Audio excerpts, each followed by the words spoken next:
Libraries were very important to me growing up. I grew up in the Bronx during the 50s and the 60s, and it was a place that we would go to on some days after school, but a lot during the summer. That first of all, it was a cool little red building in our neighborhood that just felt like home, and the librarians were very welcoming. You could stay as long as you want, read all of the great books, and then decide what you were going to take home. And so friends would come, and we'd sometimes compete over the same book, and or if you didn't reach your limit, or if your friend reached their limit, try to encourage them to take out a book that you wanted to read. We had to sense how important it was to get the books back on time or to come in and check them out again. And we'd spend time reading. We kind of like finish the day's play, or maybe at lunchtime, and we'd sit around on the steps of each other's building or go to the rooms and read books. It was a great thing. We got that encouragement from our teachers. You had to have a library card. In the school that I went to, it was kind of like a requirement that you had a library card.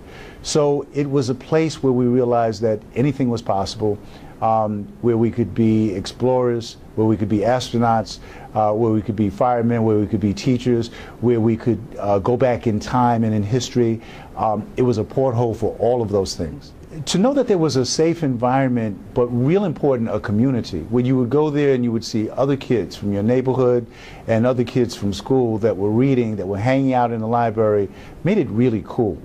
I think the idea of doing things in a community and doing things where there's a safe space and where there are events going on really created a special place for me in my world of growing up, so that our local library kind of fits into the warm memories of my life, along with Grandma's Thanksgiving dinners and playing softball in the vacant lot of across the street. That library on 229th Street in the Bronx fits right in there with the childhood memories that are my favorite.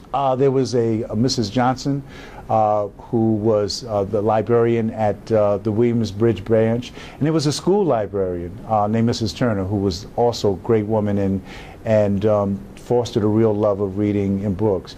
And I spent time in prison, and one of the things that's an important memory in prison was that prison library. And I worked in the prison library, and how we would try to get other prisoners in to read. And also my early days of being in orientation, seeing an older prisoner named Mr. Cody, who pushed the library cart around, who had books there from the library that he'd bring around to the guys in orientation. He would ask you if you wanted a book. Sometimes people would say yes, sometimes people would say no. And he gave this great speech, and he would say, you know, you're here whether you want to be here or not, and you got a little time to do. And the key thing is, you could let this time serve you, you could serve this time, or you can let this time serve you. And behind that advice, if anything registered about that advice, came a book. And you understood that part of letting that time serve me was to read as much as you can and take advantage of that prison library. Well, I use my library for research. I'm a professor at Columbia University, so there are libraries on campus, but there's still a joy of going to those local libraries, the libraries in Harlem, where I'll go to do some research, where I took my children when they were younger, and where I go now to give talks and poetry workshops with young people. Still very, very an important part of my life, and I think a very important part of the Harlem community where I live. Oh, I have a strong opinion about it. I think that, you know, it's interesting that in tough times that the first cuts come to places like, you know, schools and libraries. This idea of safe space, this idea of reading being cool, this idea of being in a community of reading and a community of learning is vital. It's vital to the educational and cultural health of all communities. And we have to fight for that. That's important. You know, we talk about health care. We have to talk about education care and reading care as part of the wholeness of a human being and the development of our children and the health of our communities. You know, one of the things that that libraries and reading helps one do is to think of the world in bold and different ways.